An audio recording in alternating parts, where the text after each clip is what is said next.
Hi everyone, it's great to see you. It is beautiful out here, the beginning of May, and look at these gorgeous annuals that I was able to get my hands on. A couple of important things have happened around here. One is that on the 1st of May, that is the cutoff that I give myself for time to pull out the hydrangeas that overwintered in the shed. And you know I love my hydrangeas. So here's just a couple of them. I think I had 14 in grow bags. This one I've already lowered in. Look at how beautiful these Johnny jump ups are. I know it's almost time to replace them, but they're doing so well they have to stay a little bit longer. And this hydrangea was in the shed for the whole winter, but it is coming back to life and looking good. This is City Line Paris, which is going to be a beautiful pink hydrangea. And here's another hydrangea that I overwintered in the shed. Now, usually I overwinter them in the grow bags. You know how I love to change those out so easily. But this one, I actually, just because it's in a small enough pot, had some other things in with it last year and picked it up, put it in the shed this way, and it's coming back beautifully. You might have a hydrangea like this. This is a gift hydrangea. It was given to me a couple years ago for Mother's Day. It originally came from Trader Joe's. It didn't have a specific name on it. So those gift hydrangeas that you might be getting around this time of year, you see them, they're beautiful. Those hydrangeas are not really well suited for cold weather. And here we are in zone 6B. This hydrangea I could have grown as an annual 2 years ago, but instead I decided, okay, we'll see if it overwinters in the shed. Took it in, it bloomed a beautiful light pink last year. Gorgeous. So I decided, let's keep this one, and here it is looking good. Now you might notice that some of your hydrangeas have some dead parts here. I like to give them a couple more weeks before I trim off things that I think might be dead. You might be surprised, and they aren't dead, and you'll be very glad you didn't trim too soon. To make this planter look beautiful, though, I was able to get to Hidden Gardens in Barrington, Rhode Island this week, and they had in their proven winners. So not all of them yet, but a beautiful selection. And oh, I just have to share with you some of these really exciting flowers that I found there. So first of all, this is a Super Bells double. So you might have seen a lot of Super Bells that are singles, but these actually look more like little rosettes. They are so beautiful. This is a new color for 2014 called Smitten Pink, and I just love it. What can I say? It's pink, it gets deeper pink in the middle. It just has this romantic, beautiful spring look. So of course that kind had to come home. And then let's see, oh, another 2024 introduction. Did I say 2014 for this one introduction?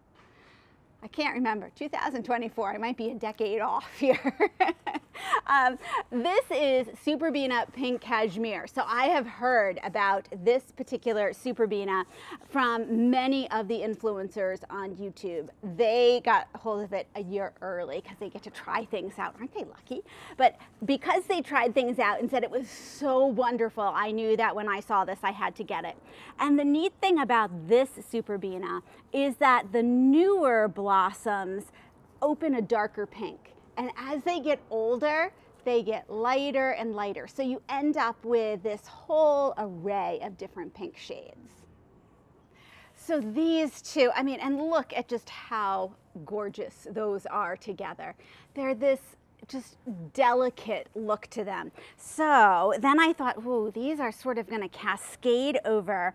I'm going to have my impact hydrangea here, but this is probably going to bloom July. These are in bloom now. What else could I get? And this is a Bright Lights purple. So this is an osteospermum, also commonly called an African daisy. And you know, the interesting thing with these, I grew them for the first time last year. They don't like it too hot.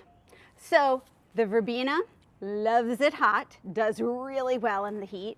This one does best right about now when it's still a little cool, and then in the fall it comes back strong again. So I'm thinking that this is going to be a fabulous planter because I have spring, I have one that loves the heat, my hydrangea that's going to come July, August, and I have my African daisy, which is going to be on the cooler side, spring and fall. So I'm going to plant these up together and just enjoy that feeling of being able to plant flowers again, which is wonderful.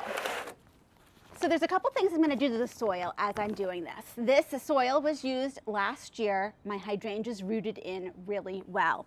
I'm going to add some compost. This is a compost of worm castings. So I'm just going to sort of sprinkle this in a little bit. It's going to help to replenish some of that soil. And then because I'm putting in annuals for the first time in here, I am also going to put in a handful of my biotone. You know, most of the time I do change up the soil year to year, but when you have something like this hydrangea that's so happy in here already, it is okay just to amend your soil. It probably wouldn't go that way for years and years and years. But then again, you probably, if you did a good job amending, that would be just fine. And then of course, throughout the season, I will be giving it lots of liquid fertilizer to keep it going. Okay, and I want that to sort of drape over the edge here. Doesn't that look so pretty? Oh my goodness. I am a messy planter, by the way. I just plan to clean afterwards. I enjoy the planting as it goes. Okay, and here's my super bina. Now, in the past, I haven't had a ton of luck with the calibrachoa, these super bells.